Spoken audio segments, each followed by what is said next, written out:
Hey everybody, it's Eddie J on Crypto. I hope you're having a great day. So, went out to dinner this week. A few friends of mine, really old friends, high school guys. And driving one of them back to his car, he goes, "Hey, listen, what should I be thinking about if I was to get into crypto right now?" And he says he's been looking at Mana, you know, and I said, Decentraland is good, Mana is good, but I don't know when they're going to come back, right? But I did say if I was a beginner and I wasn't getting in, there are a couple of things I'm going to do. I'm going to open up a Coinbase account. I'm going to purchase a couple of Ledger devices. I'm going to get Coinomi as a wallet. I'll get Trust as a wallet. Definitely MetaMask as a wallet. And he goes, "Oh my God, why so many wallets?" And I said, here's why.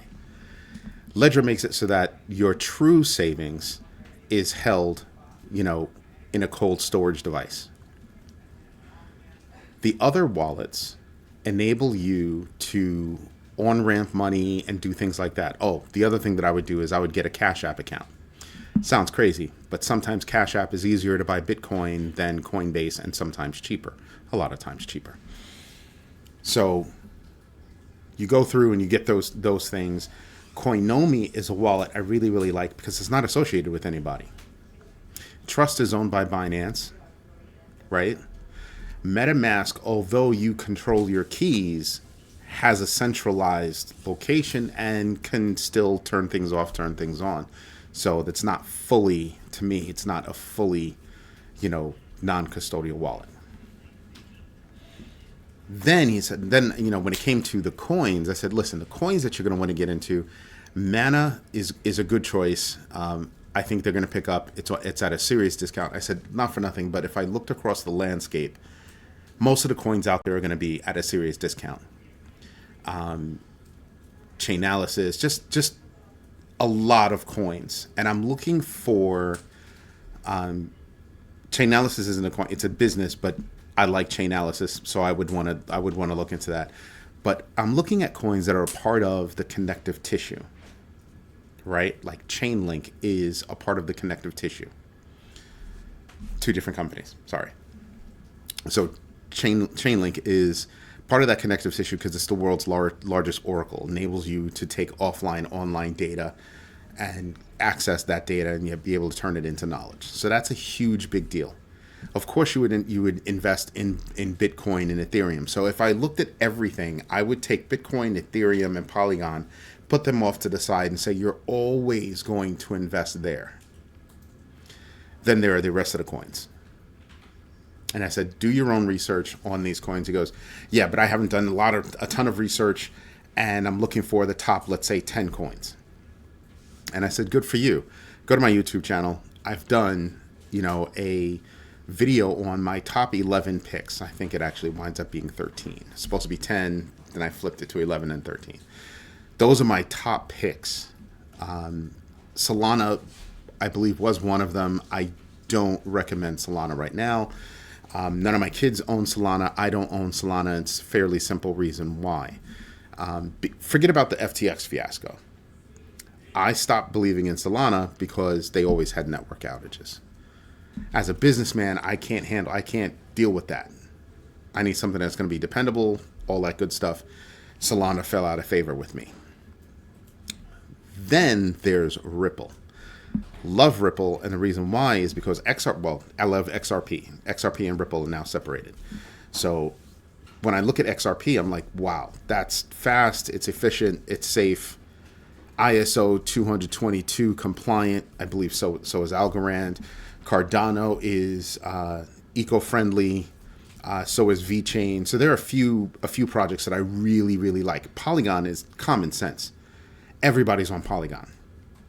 And if they're not, they want to be. Or they should be. Just saying. Cardano is a solid platform.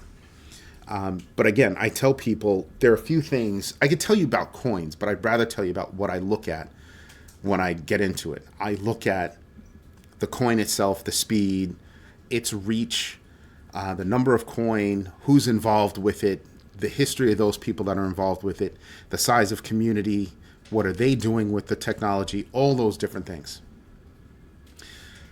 As I look at that, I also start to look at, are there any other projects, news that's a little bit more obscure that could be working with them?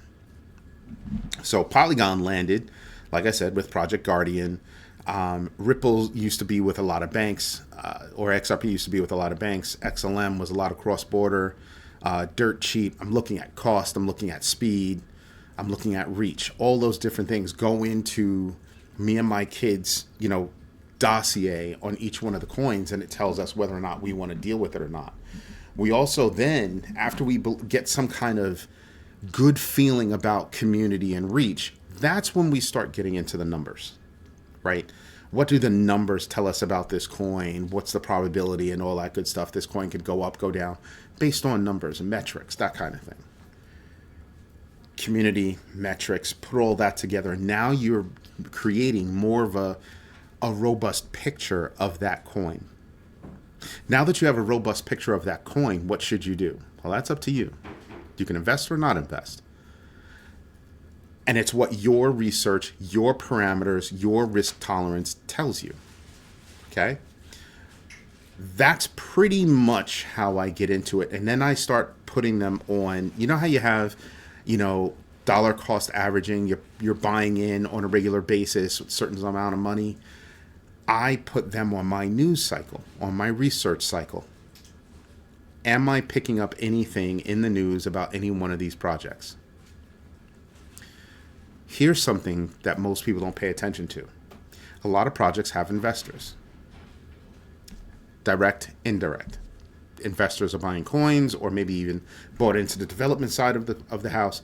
But whatever it is, I start looking at them too.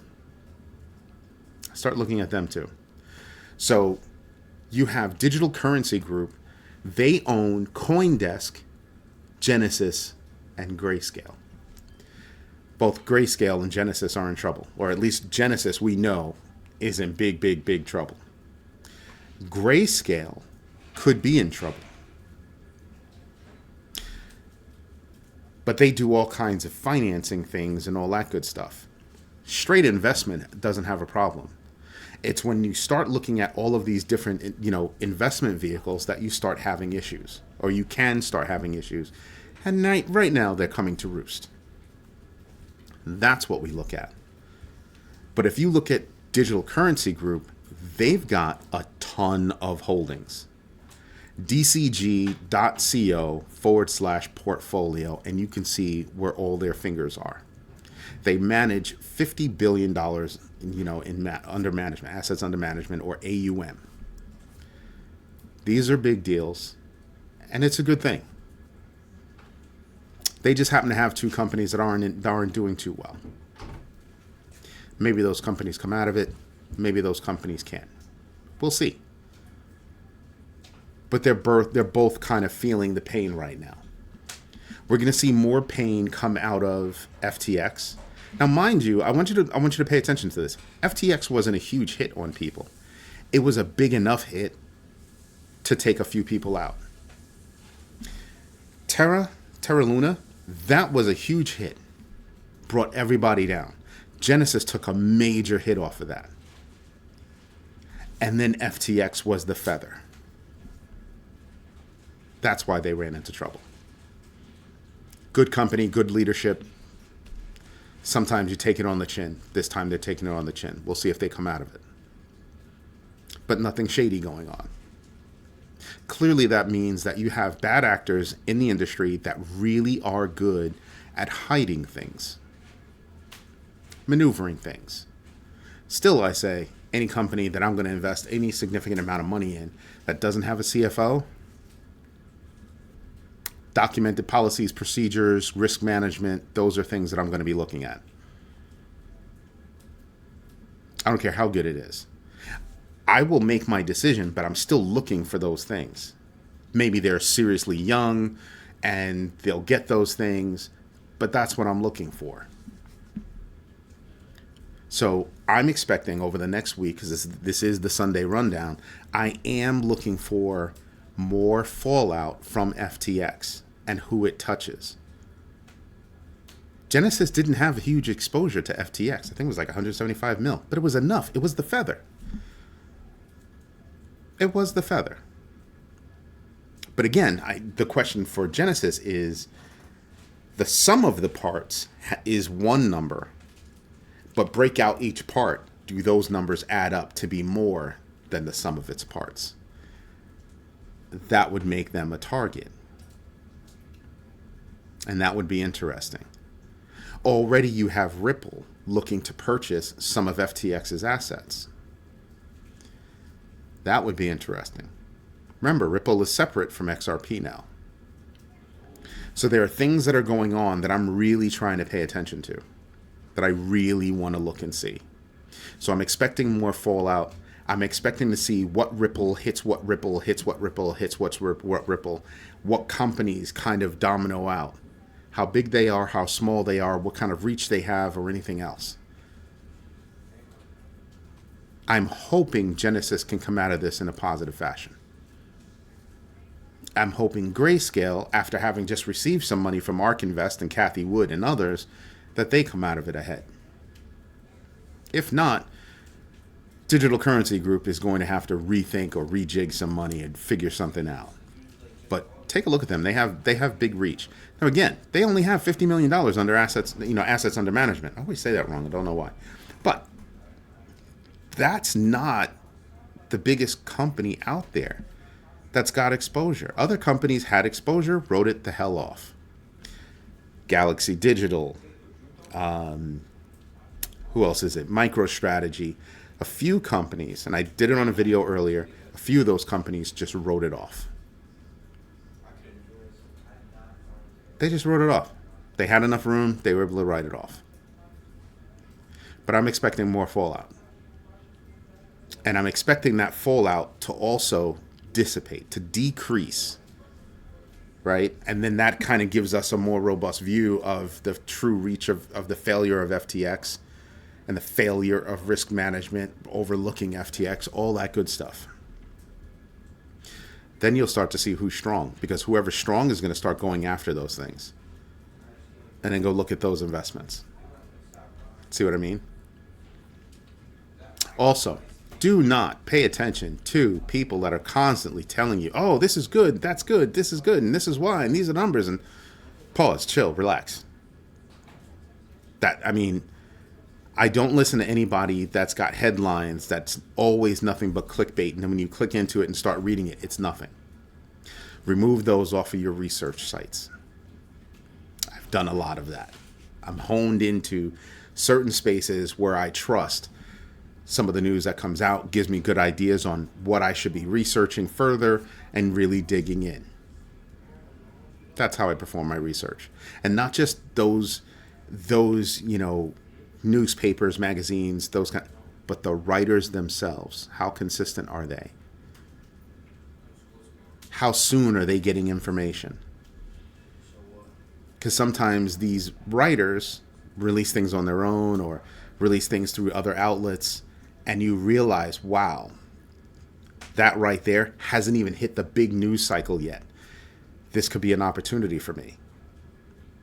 So I have a friend, Nick, Nick doesn't ask me, but a few other people ask me, why did you get out of Doge?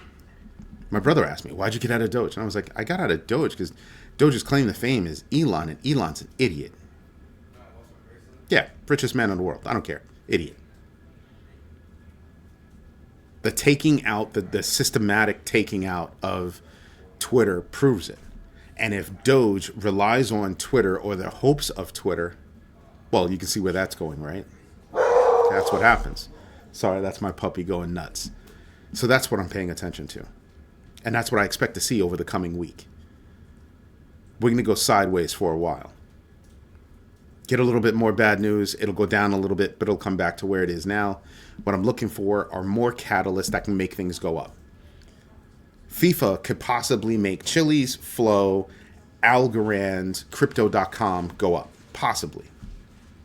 It's the World Cup. It has that kind of reach. Qatar not allowing beer is kind of funny. And Anheuser-Busch said, wow, that's interesting. That's awkward is what they said. But those 4 projects could actually see some upside just from that. And then we have other things that could come and give us more of a boost. What I'm hoping for right now, I had big hopes for Bitcoin. What I'm hoping for right now is that Bitcoin will reach a, let's call it, probably like 25,000 by the end of the year. I'm hoping. We need more good news. A lot more. The kind of good news that gives us a little bit of good news now and paints a picture of more good news to come. Something else that I would pay attention to is stop listening to rich people that tell you to get out. While on the other hand, the one that you can't see, they're out there buying. Jamie Dimon is at the top of that list for me. I don't like crypto. No. Then you've got Onyx and JP Morgan doing all this stuff in crypto. He's got financial advisors advising crypto. So while he's yapping no to the broader audience, in private conversations, these people are doing a lot of stuff in crypto. So when you do your research, pay attention to that. Pay attention to those things that are coming forward right now. There's certain things you should always have in the back of your mind, and that enables you to play chess instead of checkers. So that's what I'm looking for this week. More fallout, more a decrease in that fallout in terms of value, all those kinds of things. And I'm expecting maybe a couple of more companies go out of business, or their assets get redistributed. That's what I'm looking at. All right. Hope you guys have a great day. Try to stay out of trouble. Have a good one. Bye-bye.